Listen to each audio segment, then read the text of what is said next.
નમસ્કાર દોસ્તો, હું છું આપનો મિત્ર રાજેશ સોરવડિયા અને સ્વાગત છે આજની એક નવી વાર્તામાં. મિત્રો, આ વાર્તાનો અર્થ, મહત્વ અને મર્મને સમજવા માટે આપ વાર્તાના અંત સુધી જોડાઈ રહેશો. અંતમાં અમે સરસ મજાનો સંદેશ આપીશું અને આવી જ બીજી વાર્તાને વિડીયો જોવા માટે અમારા આઈડીને ફોલો કરશો, યુટ્યુબ ચેનલને સબસ્ક્રાઈબ કરશો, લાઇક શેર કરીને કોમેન્ટમાં આપના પ્રતિભાવ જરૂરથી આપશો. તો આવો જોઈએ સરસ મજાની એક વાર્તા. તમારી પાસે પૈસા બચાવવા માટે સમય હોય કે જ્ઞાન હોય, પરંતુ આ વાર્તા છે એ એકવાર જીવનમાં ચોક્કસ અનુકરણ કરી અને સમજવા જેવી છે. આવો જોઈએ. એકવાર એક રાજાને ત્યાં એમના 3 મંત્રીઓ એમને બોલાવવામાં આવ્યા અને રાજાએ દરેક મંત્રીઓને એક એક ખાલી કોથળો આપ્યો અને કહ્યું કે તમારું કામ છે જંગલમાં જઈ અને શક્ય તેટલા ફળ છે એ ગોતી અને તમારે લાવવાના છે અને આખા કોથળા ભરી અને તમારે આ ફળને રાજ દરબારની અંદર હાજર કરવાના છે. તો આવી રીતે કહી અને બધાને એમને મોકલી દીધા. રાજાએ કીધું કે ચાલો જોઈએ કોણ કેવી રીતે કામ કરશે. એ પ્રમાણે જે વાત થઈ એ પ્રમાણે રાજાના 3 મંત્રીઓ છે એ જંગલ તરફ રવાના થઈ ગયા. પહેલો મંત્રીએ વિચાર્યું કે રાજાએ આ કહ્યું છે તો એમાં કંઈક ઊંડો અર્થ હોવો જોઈએ. તેથી તેણે જંગલની અંદર જઈ અને સારા સારા ફળ છે એ ગોતી અને કોથળાની અંદર પોતાની રીતે ભરી લીધા. બીજા મંત્રીએ વિચાર્યું કે રાજાને એક પછી એક બધા ફળ દેખાશે નહીં, કાંઈ એક એક ફળ છે એ કાંઈ જોવાના નથી. તેથી તેણે સડેલા કે જેવા મળે એવા બધા ફળો છે એ નીચે ભરી દીધા અને થોડાક સારા ફળ છે એ ઉપરના ભાગમાં ભરી અને આ રીતે પોતાનો કોથળો છે એ પેક કરી દીધો. એટલે મનમાં એમ હતું કે રાજા ક્યાં આટલું બધું ચેક કરવાના, એને ક્યાં સમય છે. એવી કરી અને દાનત એવી રાખી અને એમણે એ પ્રમાણે કર્યું.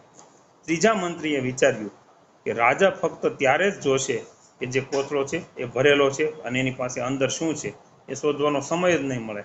તેથી એમણે કોથળાની નીચેના ભાગમાં ફળને ગોતવા અને ઝાડ ઉપર ચડવું અને મહેનત કરવી એવું વિચારવા કરતાં એણે આજુબાજુમાંથી થોડા સૂકા પાંદડા, લાકડીઓ, ઘાસ આવું બધું ભરી અને કોથળો છે એ પેક કરી દીધો. અને આવી રીતે ત્રણે પોતાનું કીધેલું હતું એ પ્રમાણેનું કામ કરી અને પાછા પોતાના ઘરે આવતા રહ્યા. બીજા દિવસે રાજ દરબારની અંદર મહેલમાં જ્યારે પાછા ફર્યા ત્યારે રાજાએ ત્રણેયના કોથળા જોઈ અને તેણે જોયું કે કોથળા તો ભરેલા છે. પહેલાં પણ આવીને બતાવ્યા ત્યારે રાજાએ કંઈ ન કહ્યું. રાજા ફક્ત હસ્યા.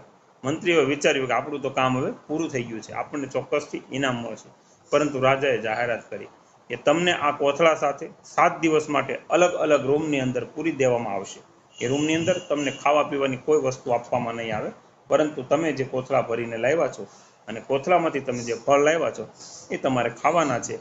બાકીની પાણીની વ્યવસ્થા છે એ રાજ દરબારમાંથી આવી જશે અને આ રીતે તમારે 7 દિવસ અલગ અલગ ઓરડામાં 3ને સમય પસાર કરવાનો છે. આવી રીતે એલાન કર્યું અને ત્યારે એમને જોયું કે અંદરની વસ્તુઓ છે એ તમારી રીતે ખાવાની છે. હવે 3 મંત્રીઓને કેદ કરવામાં આવ્યા. પહેલા મંત્રીએ 7 દિવસ સુધી જે સારા ફળ લાવ્યા હતા એ ખાઈ અને પોતાનું જીવન છે એ બચાવી લીધું, વાંધો ન આવ્યો.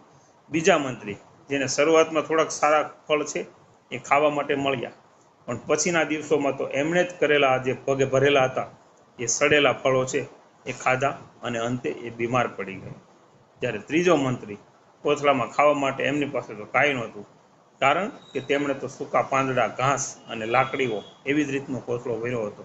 અંતે એ છે એ 7 દિવસમાં ખૂબ બીમાર પડી અને મૃત્યુ થઈ જાય એવી પરિસ્થિતિમાં થઈ ગયો.